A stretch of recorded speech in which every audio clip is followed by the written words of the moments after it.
Salah kedumbar.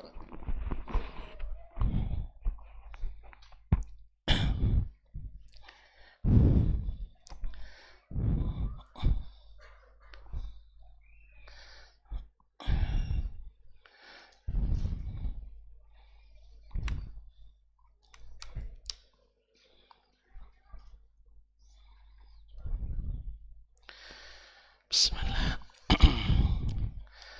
Assalamualaikum warahmatullahi wabarakatuh. Alhamdulillahil wahidil qahar, al-azizil ghafar, mukawwiril laili 'alal nahar, tafsiratan liulil qulubi wal absar, wa'idhatan liulil nuha wal i'tibar. Asyhadu an la ilaha illallah wahdahu la syarika lah, al-malikul jabbar, wa asyhadu anna Muhammadan abduhu wa rasuluhu as-sayyidul mustafa al-mukhtar sallallahu alaihi wa ala alihi al-athhar wa ashabihi al-qadati al-abrar wattabi'ina lahum bi ihsan ma ta'aqaba al-lailu wan nahar. Ma'asyiral muslimin, ma'asyiral muslimat, al-qa'imin wal qa'imat di Ramadan, para masyayikh, para ustadz, para hadirin wal hadirat jemaah salat Isya, kemudian tarawih dan witir di Masjid At-Taqwa Indo Sakinah wal Mawaddah.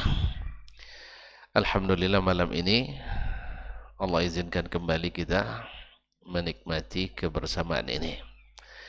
Sama-sama kita mengharap ridha ilahi, menuai faedah dan barakah di bulan Ramadan ini. Semoga tak satu pun kita kecuali mendapatkan lebih dari yang diharapkan.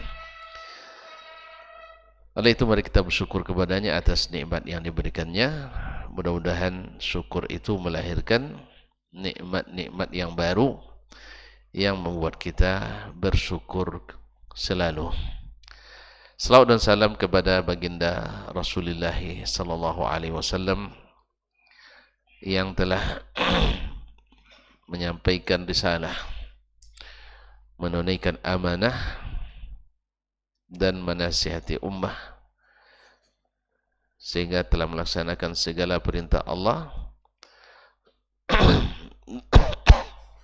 mengajarkan segala yang diinginkan Allah dari hamba-hambanya.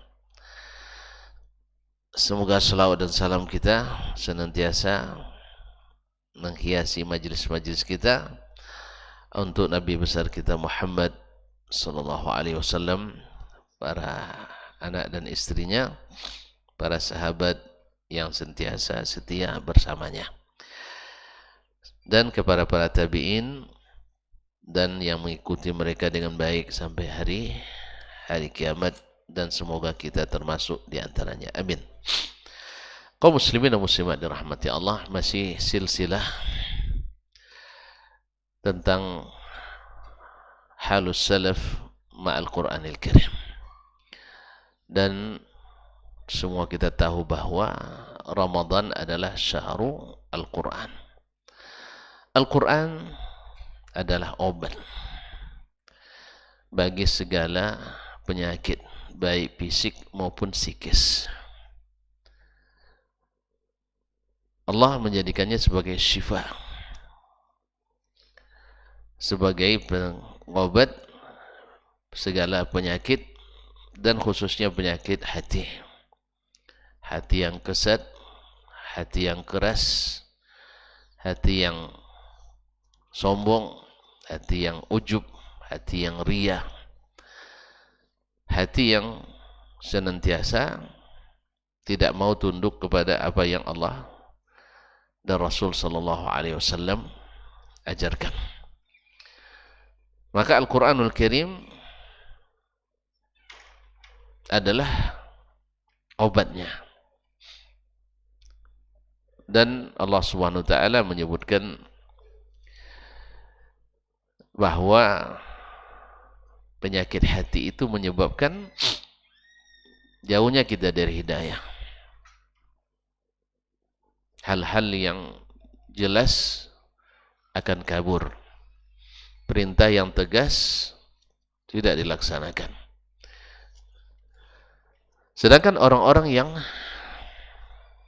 hatinya bersih, maka Al-Quran baginya semakin bermanfaat.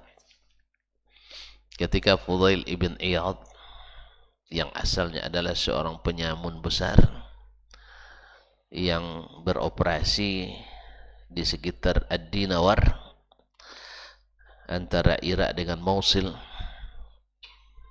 asal waktu malam lewat di tempat itu orang tak biasa atau tak sanggup kecuali dengan menyewa pasukan. Itu pun pasukan pun ngeri juga lewat di situ. Gitulah Fudail ibn Iyad rahimahullah ta'ala. Satu hari dia hendak hendak merampok atau mencuri di rumah seseorang. Lalu dari dalam rumah dia dengar seorang membaca Al-Quran. Dikatakan bahwa seorang perempuan sedang qiyamu al-lail sambil membaca Al-Quranul Karim. Di antara yang dia baca adalah firman Allah Subhanahu wa taala dalam surat Al-Hadid ayat 16, alam ya'ni lil ladzina amanu an takhsha'a qulubuhum li dzikrillah wa ma nazala minal haqq wa la yakunu kal ladzina utul kitaba min qabl fatala 'alaihimul amadu faqasat qulubuhum wa katsirun minhum fasiqun. Tidakkah atau belumkah datang masanya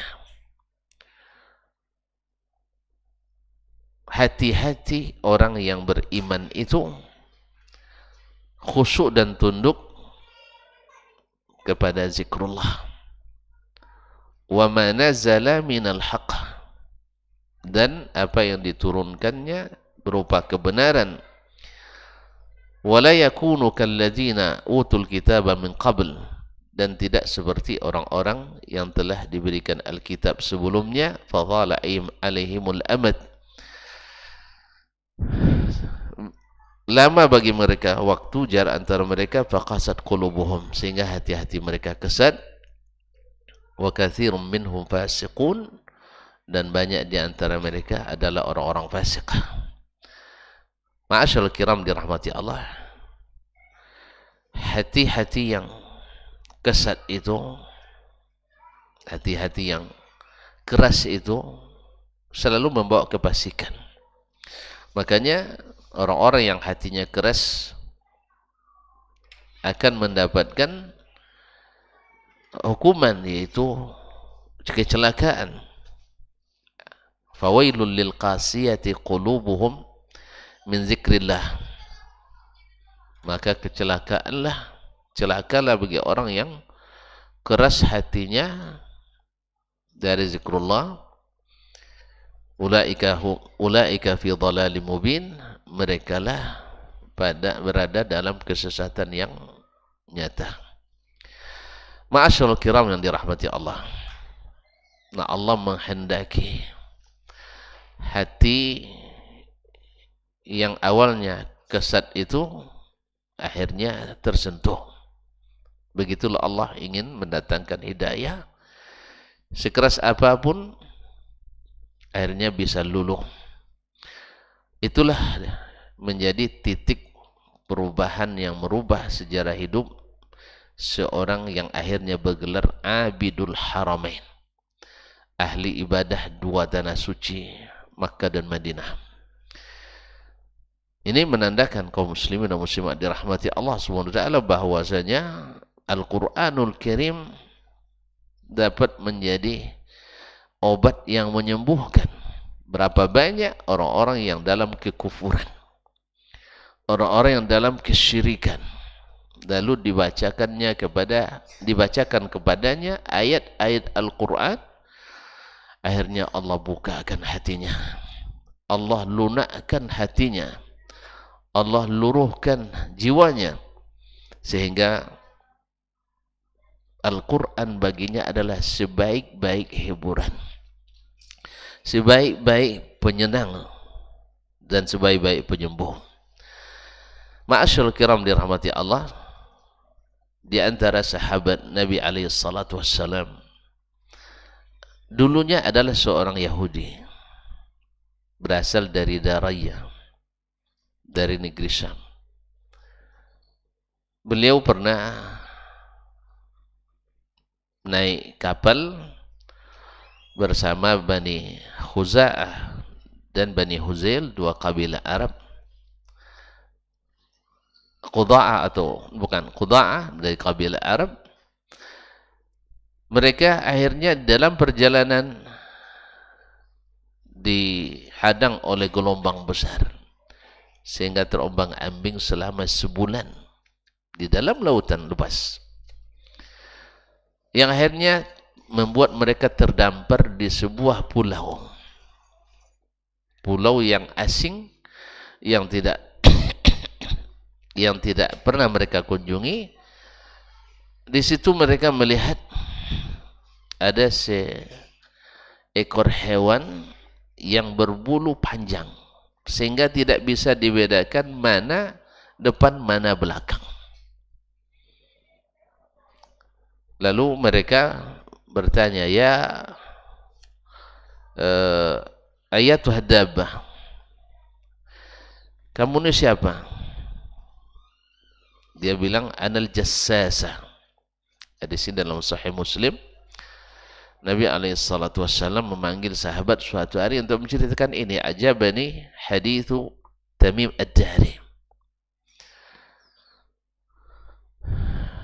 Lalu siapa jassasa? Dan ini pulau siapa? Maka dia mengatakan, alaikum birrajulil ladzi fid-dir. Kalian pergi ke seorang laki-laki yang ada di rumah itu, di sebuah pulau yang terasing itu. Dia yang akan tahu tentang, akan memberitahu kalian. Para ulama menyebutkan bahwa al-jassasa itu adalah dabbah, adalah hewan melata yang nanti akan datang menjelang hari kiamat, yang akan memberi tanda kepada setiap orang yang dilewatinya. Sampai di situ ditemukannya seorang laki-laki yang besar, diikat kaki dan tangannya, dan ketika ditanya, dia bertanya tentang tanda-tanda akan datang keluarnya Dajjal. Itu bertanya tentang Nakhl Bisan, tentang kurma negeri Bisan. Itu di Iran sekarang, masih berbuat atau tidak? Dan mereka masih. Dia bertanya tentang apa namanya? Danau Tabiran, tentang apakah masih berair. Sebab bila airnya nanti surut, maka akan dekat masa keluarnya dia. Dan dia tanya tentang apakah sudah diutus Nabi akhir zaman dari Mekah. Kata mereka sudah.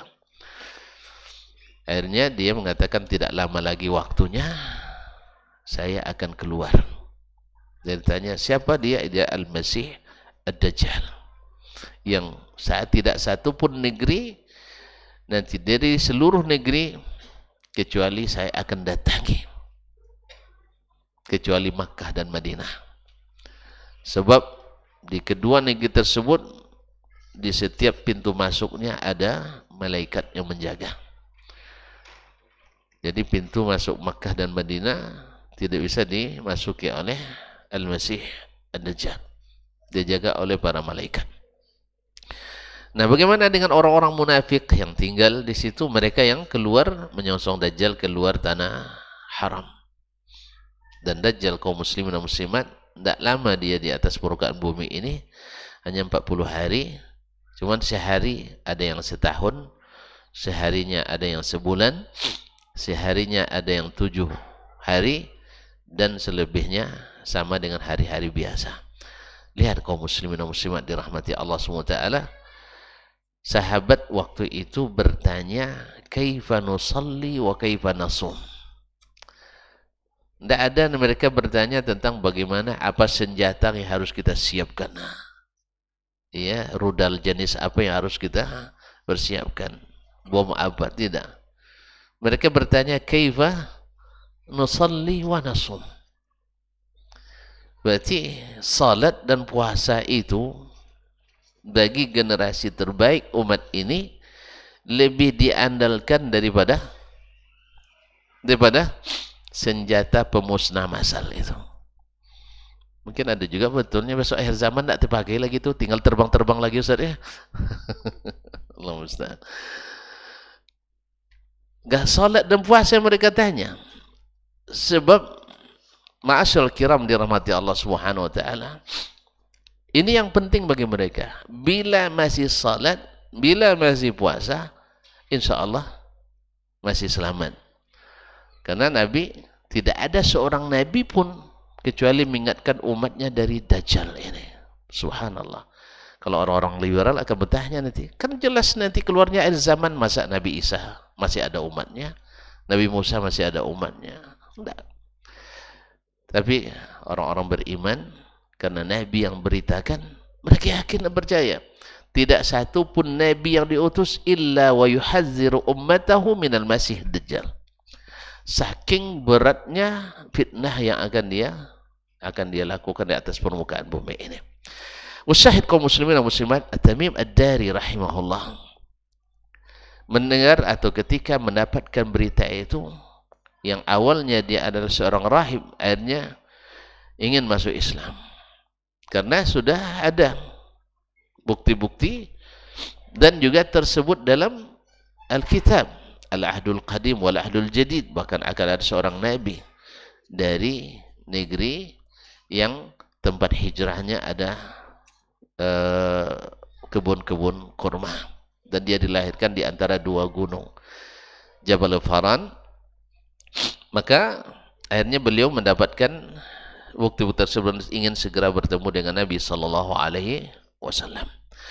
Singkat cerita kaum muslimin dan muslimat dirahmati Allah, beliau pun masuk Islam yang awalnya beragama Nasrani dan termasuk salah satu sahabat yang dikenal dengan ibadahnya, yang senantiasa bila membaca Al-Quranul Karim hatinya bergetar, matanya berlinang, dan bila satu hari luput dia atau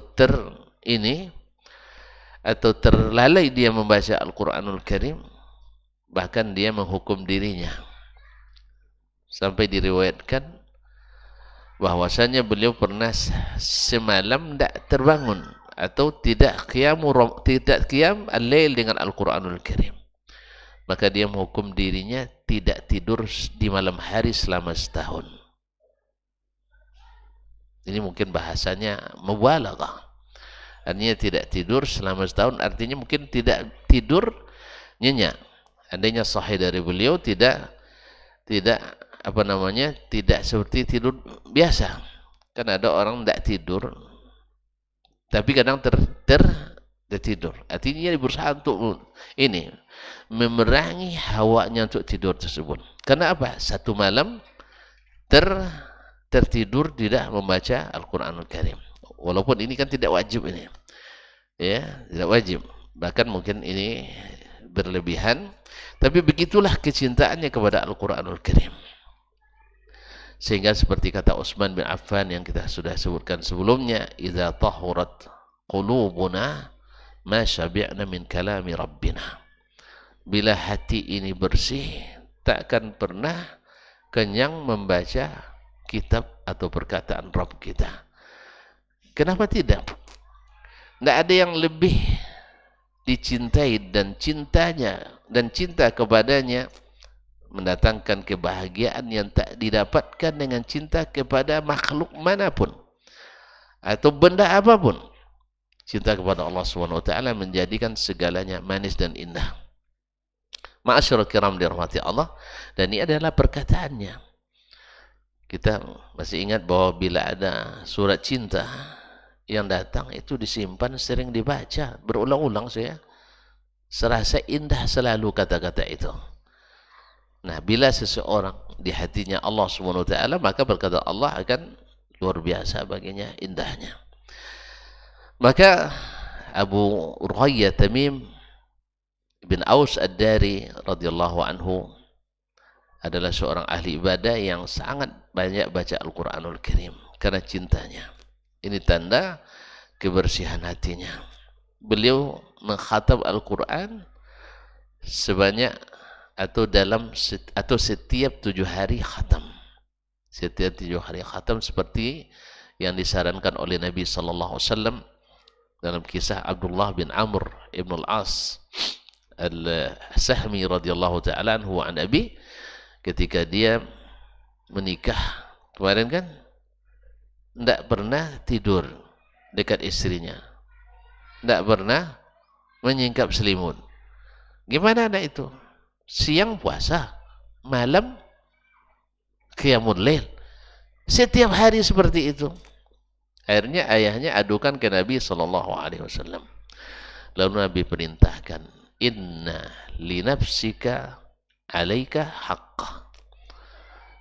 Sesungguhnya dirimu ada hak terhadap dirimu sendiri. Berikan dia hak. Wa inna li ahlika alaika haqqa. Keluargamu juga punya hak, dan itu semua harus diberikan. Maka kata Nabi sallallahu alaihi wasallam, iqra'hu fi kulli syahr. Cukup baca Al-Quran 1 kali khatam, 1 kali sebulan. Kata dia, ya Rasulullah, inni utiqu akthar min dhalik. Dan riwayat lain, ya Rasulullah, da'ni astamti' biquwwati wa syababi. Ya Rasulullah, saya sanggup lebih dari itu, atau biarkan saya bersenang-senang dengan kekuatan dan masa muda ini. Kata Nabi SAW, iqra'hu fi 20 wasum 3 ayyamin min kulli syahr. Dia tak jauh lagi, saya bisa lebih dari itu ya Rasulullah. Qala iqra'hu fi kulli 7. Baca setiap 7 hari. Artinya khatam sedang 7 hari. Dia bilang, inni utiqu akthar min zalik. Saya sanggup lebih dari itu. Kata Nabi SAW, iqra'hu bi kulli 3. Baca dalam khatam sekali 3 malam. Dia bilang, saya masih sanggup lagi. Akhirnya Nabi marah. Nabi marah. Idzan qum faqra. Lalu gitu, terserah kamu. Akhirnya dia menyesal di hari tuanya kenapa dia tidak menerima rukhsah dari Rasulullah sallallahu alaihi wasallam.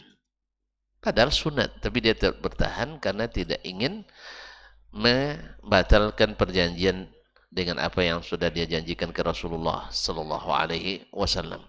Maka beliau membaca dalam 7 hari atau 7 malam. Dan inilah kebiasaan kebanyakan as-salafus salih radhiyallahu ta'ala anhum. Mereka membagi Al-Quran sebanyak 7 hizb atau 7 bagian. Di malam pertama membaca 3 surat pertama, surah Al-Baqarah, Ali Imran, dan An-Nisa. Kemudian hari kedua 5 surat setelahnya, Al-Ma'idah, Al-An'am, Al-A'raf, Al-Anfal, dan At-Taubah. Hari ketiga 7 surat setelahnya, hari keempat 9 surat setelahnya, hari kelima 11 surat setelahnya, hari keenam 13 surat setelahnya, dan setelah hari ketujuh dari surat Qaf sampai surat An-Nas. Masya Allah. Awak khatam dari Wadduha sampai An-Nas sekali seumur hidup. Nah, itu dah bagus. Nah, berapa kali khatam? Baru sekali. Rupanya waktu sunatan dulu. Jadi baca Wadduha sampai An-Nas. Pakai drum band pula tuh. Pakai drum band. Nasallallahu alaihi wasallam. Ma'asyil kiram dirahmati Allah SWT. Beliau membaca seperti itu, tapi ada kalanya, subhanallah, saking cintanya kepada Al-Quranul Karim, dan saking tadabburnya dan dan penghayatannya terhadap ayat yang dia bacakan. Pernah dia qiyamul lail semalam itu dengan satu ayat. Dengan satu ayat. Seperti dalam satu ayat, yaitu surat Am hasibal ladzina jatarahu sayyi'at an naj'alahum kal ladzina amanu wa 'amilus salihati sawa'un mahyahum wa mamatuhum. Sawa'un mahyahum wa mamatuhum sa'a ma yahkumun. Naam, dalam surat Al-Jathiyah 21. Apakah orang-orang yang melakukan keburukan-keburukan itu menyangka kami akan jadikan mereka sama seperti orang-orang beriman dan beramal saleh, baik hidupnya maupun mati? Apakah mungkin sama? Nah, ini baginya sangat mempunyai makna yang sangat mendalam. Hanya ayat inilah yang diulang-ulangnya sampai akhir malam. Setiap rakaat ayat ini diulang-ulang. Radhiyallahu ta'ala anhu. Demikian juga seperti yang ketika membaca wa man khaffat mawazinuhu fa ulaika allazina khasiru anfusahum fi jahannama khalidun talfahu wujuhamun nar wa hum fiha kalihun. Ketika membaca ayat siapa yang timbangan kebaikannya ringan, merekalah orang-orang yang rugi dirinya, di dalam neraka jahanam mereka kekal. Membaca ayat ini, Tamim tak bisa melanjutkan dan mengulang-ulang baca tersebut. Talfah wujuhahumun nar, wajah mereka diliputi oleh api. Bayangkan kaum muslimin, ketika wajah kita dari kiri kanan muka belakang diliputi oleh api. Wahum fiha kalihun, mereka di dalamnya murung selalu, tidak pernah mukanya manis. Gimana nak manis? Muka dah hitam legam, tidak ada manisnya lagi. Oleh itu kaum muslimin dan muslimat rahmat Allah, Tamim Ad-Dari membaca ayat ini berat baginya untuk menghafal, berat baginya untuk melampauinya dan diulang-ulangnya sampai selesai. Ma'asyiral kiram dirahmati Allah. Nah, kemasyhurannya bahwa dengan ibadah tersebut bukan justru beliau suka disebut-sebut. Ada yang bertanya kepadanya, kaifa salatuka bil-lail? Bagaimana salat malammu? Dia menjawab, marah dia, wallahi la raq'atun usalliha fi jawfil laili fi sirrin ahabbu ilayya min an usalli al-laila kulla thumma aqussuhu 'ala an-nas. Satu rakaat yang saya salat dalam keadaan tidak diketahui orang di waktu malam lebih baik daripada salat sepanjang malam habis itu diceritakan pada orang lain. Ini kita di masa musibah, kita banyak hari ini. Ya, kalau pergi beribadah bawa HP ini, bawa Android ini, gatal tangan kita. Makanya kalau beribadah supaya kan tidak bawa itu. Bahasanya Masya Allah, bahasanya luar biasa. Alhamdulillah bisa khusyuk salat malam ini. Bahasanya mantap, bisa khusyuk malam ini. Syaitan itu memang pandai gitu, pandai membuat kita tertipu. Tentu yang diharapkan tanda like lagi kan. Tidak ada yang melike, dia sudah setengah hari nggak ada juga. Ramadan orang pagi-pagi mungkin tidur kan.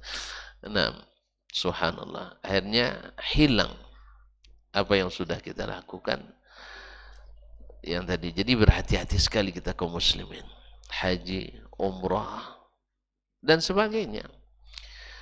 Ma'asyiral kiram, Syekh Ibn Utsaimin rahimahullah ta'ala, beliau kan selalu dapat diminta untuk memberikan kajian di musim-musim haji, tau'iyah.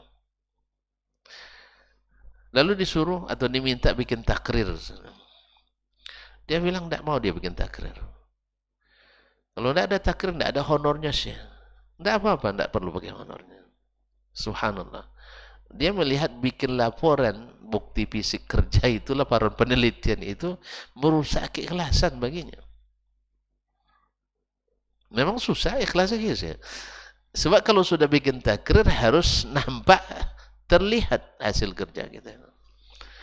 Payah memang. Hanya Allah yang bisa menilai. Maka saya tidak mau. Cuman murid-muridnya tidak tegah. Awak tidak buat macam itu, tidaklah ada muridnya tega. Murid lepas, tidak ada buat takrir kan. Murid-muridnya yang buatkan, kemudian murid-muridnya yang antarkan honornya. Ya. Tapi Syekh, antum tahu sendiri. Kalau beliau, Masya Allah, ada yang mengisahkan muridnya. Ada seorang pemuda yang juga muridnya yang aktif di majelisnya menikah. Lalu beliau mengundang Syekh untuk hadir. Syekh, saya menikah malam besok, kalau di sana walimahnya malam.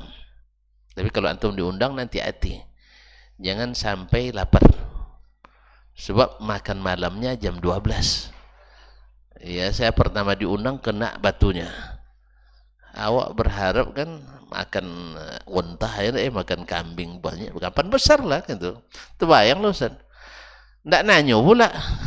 Ya teman saya angkatan nikah dia, anak Syekh Ibrahim Nur Syekh Hafizahullah,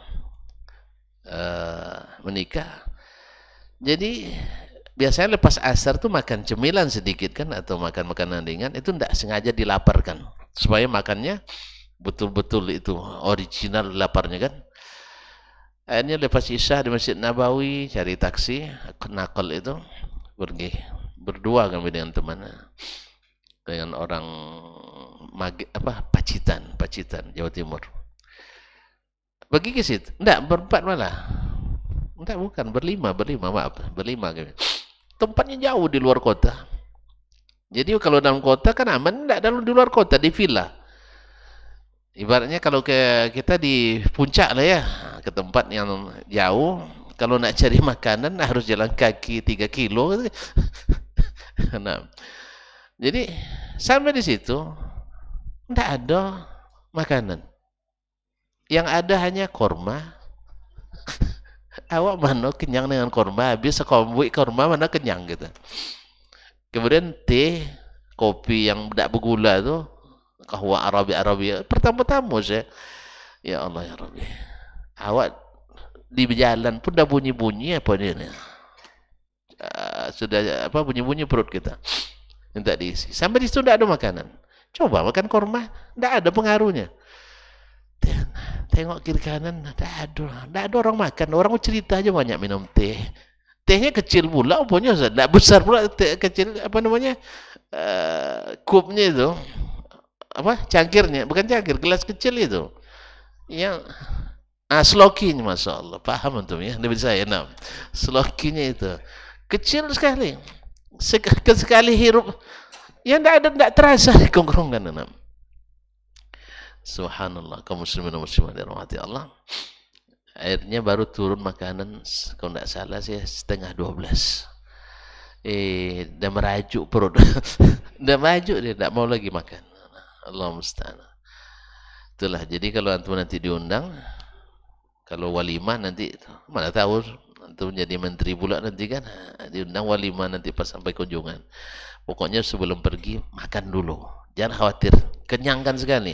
Karena nanti 5 jam setelahnya baru bisa makan lagi. Kan 5 jam dah lapar lagi tuh. Allah musta'an. Masyaallah kiram dirahmati Allah SWT. Jadi Tamim Ad-Dari tidak ingin diviralkan. Dia marah. Jangan tanya-tanya itu. Biarkan itu rahasia saya dengan Allah Subhanahu wa ta'ala. Masyaallah kiram dirahmati Allah.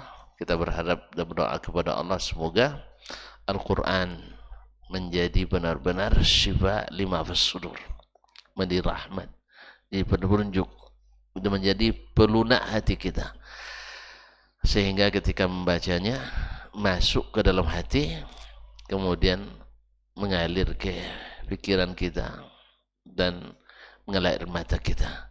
Karena termasuk Penyakit yang tidak baik adalah di saat mata tak pernah mengalir, tidak pernah keluar air mata kita. Kalau orang tidak pernah keluar air matanya, itu tidak sehat. Karena tidak sehat, hatinya pasti keras. Iya. Meninggal orang gembira juga dia. Menderita orang bersorak juga dia. Kapan dia menangis? Baca Quran bersorak juga. Allah Allah Allah katanya, bukan? Iya, berteriak-teriak dan sebagainya. Baca Al-Quran bukan untuk diteriak-teriakkan. Al-Quran itu adalah untuk dihayati, ditafakuri, ditadaburi, sehingga seperti mereka. Umar radhiyallahu ta'ala yang antum kenal orangnya, Masya Allah, tegas ya, tegas kan, tapi hatinya lunak, lunak menerima kebenaran siapapun yang menyampaikan. Ini gaya lembutnya, tapi pas disuruh ditegur, disebutkan kesalahannya, lawannya luar biasa melawannya. Kalau bentuk cakapnya lunak, tengok langkahnya tidak mati semut diinjak, tapi coba sebutkan kesalahannya atau diperbaiki kekeliruannya, a'udzubillah, balasannya kezaliman, a'udzubillah. Jadi oleh itu kaum muslimin, tidak, kita ingin yang lunak hati itu mau tunduk pada kebenaran, mau tunduk kepada zikrullah, kepada ayat-ayat Allah dan petunjuk-petunjuk Rasulullah sallallahu alaihi wasallam. Mudah-mudahan semua kita mendapatkan, khususnya di bulan Ramadan yang merupakan syahrul Quran. Demikian yang dapat kita sampaikan. Mudah-mudahan bermanfaat dan semoga Al-Quran bagi kita menjadi pemberi syafaat. Wallahu ta'ala alam wa sallallahu ala nabiyyina Muhammadin wa sallam wa subhanakallahu bihamdik asyhadu an la ilaha illa anta astaghfiruka wa atubu ilaik. Wassalamualaikum warahmatullahi wabarakatuh. Majtama'a qaumun fi baitin min buyutillah yatluna kitab Allah wa yatadarasunahu fima bainahum illa nazalat alaihimus sakinah wa ghasyiyatuhumur rahmah wa haffat bihimul malaikah wa dzakarahumullahu fiman indah. Tidaklah suatu kaum duduk di salah satu rumah Allah membaca ayat-ayat Allah dan sama-sama mempelajarinya, kecuali turun kepada mereka as-sakinah, ketentraman dan kenyamanan. Wa ghasyiyatuhumur rahmah, dan mereka diliputi pula oleh rahmat, kasih sayang dari Allah Subhanahu wa taala. Wa haffat bihimul malaikah, dan mereka pun dikelilingi oleh para malaikat, karena malaikat suka majlis-majlis zikir dan ilmu. Wa dzakarahumullahu fiman indah, dan Allah akan banggakan sebut-sebut mereka di kalangan malaikat-malaikat yang ada di sisinya, di masyarakat atas. Mudah-mudahan kita termasuk yang sering disebut-sebut di sisi Allah di kalangan para malaikat, dan di akhir majelis ini mudah-mudahan kita pula mendapatkan seperti yang tersebut dalam hadis qudsi, qumu maghfuran lakum, silahkan berangkat meninggalkan majelis ini dalam keadaan diampuni dosa-dosa kalian.